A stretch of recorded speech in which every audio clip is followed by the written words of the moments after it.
Evening. Hi.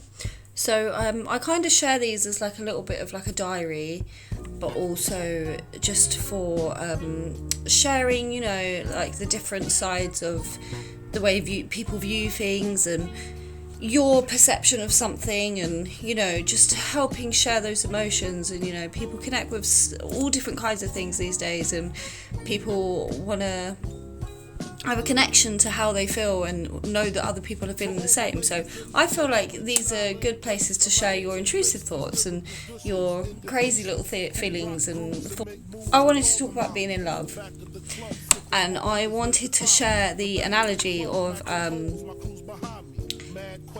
I don't know whether they say it's a guy's first love or a woman's first love, but they say that your first love will be the sort of prototype or the sort of idealised person, or the person that you will never find again, or the person that you've been in love with the most, and then every relationship after that will never amount to as much as what that was. Now, I just want to share my story on that because I have been in a 10-year relationship, a 2-year relationship on and off, and in between those I've had sort of like little boyfriends, little things going on, and I might have been girlfriend and boyfriend, but they weren't things that I've substantially remembered.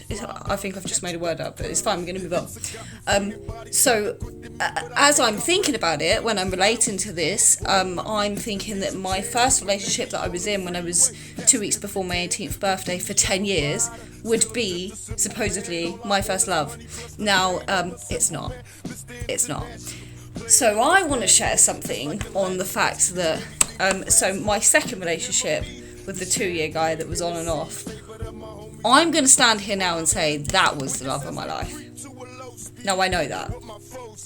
He probably knows that, and I just want to share this because it is an amazing thought and factor, and it kind of swings into like twin flame or soul tie or stuff like that when people talk about these things. Now, I'm going to openly admit and say that this relationship that I'm referring to, the one that I was in love with, I'm going to go and call it a toxic relationship. We can't be together, whatever. And regardless of whether it was toxic or not, and you might say that the reason why that was the love of your life was because it was toxic, I'm agreeing. I'm thinking that is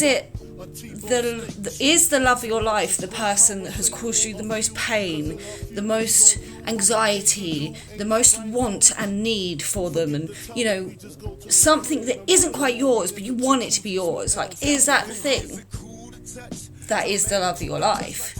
Now, I'm not saying that I made him toxic or he made me toxic.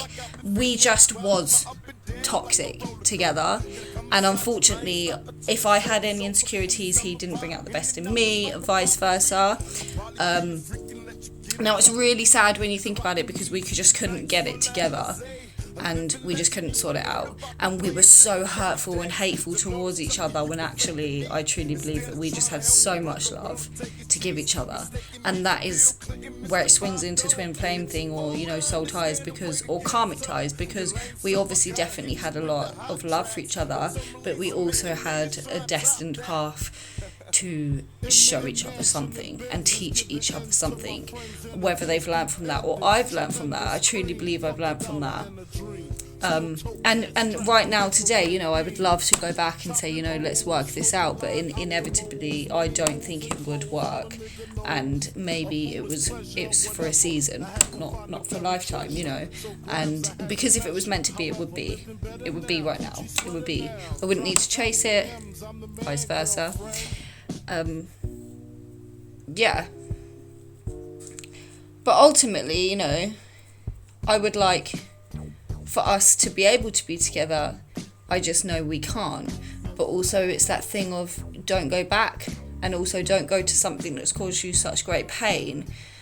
And I could sit here now and just forget all of that and go against all of what I think and just go back to them in the desperate need of wanting to be with them. But that's crazy in itself as well. You need to have growth and grow and trust in yourself that if something was meant to be, it wouldn't pass you, which is what I truly believe, and I have faith in, But yeah, so I don't think it is ultimately true that your first love is your first love. I think you can have 3 or 4 relationships down and that be your first love, because this relationship I'm talking about, when I think about love, I generally can honestly admit to you I've never been in love with anyone but that person. And I've done the right thing. I haven't coerced in a toxic relationship. I haven't kept it going on. I've ended it because I know that, I genuinely feel sorry for them. I feel sorry for myself. I wish we could sort it out, but we can't. We're just absolutely horrible to each other. And maybe there's something in that. There truly probably is something in that. That's what life's about, learning lessons. And it's not about having your way all the time. And it's not about just being a fairy tale and it just going fucking perfectly all the time.